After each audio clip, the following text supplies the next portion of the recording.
Explain strength testing. Strength testing is a form of testing that is best achieved by carrying out tensile test. Tensile test not only indicates strength but also ductility and toughness of a material. Now let's understand how this test is carried out. Take a cylindrical metal test specimen. Now consider a machine called a universal testing machine.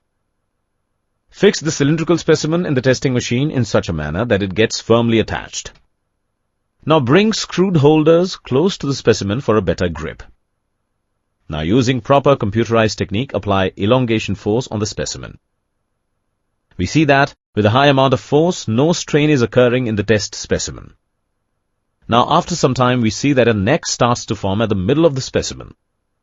Now if more force is applied, the neck will get broken, leading to complete rupture of test specimen. The graph obtained by applying this elongation force on the specimen is given as. Now remove the specimen from the testing machine.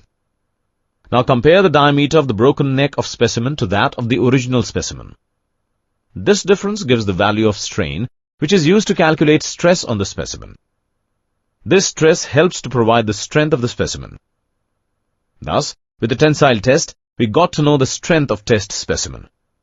Thus, tensile test is a test carried out to check strength of a test specimen by elongating the specimen using universal testing machine. Related terms are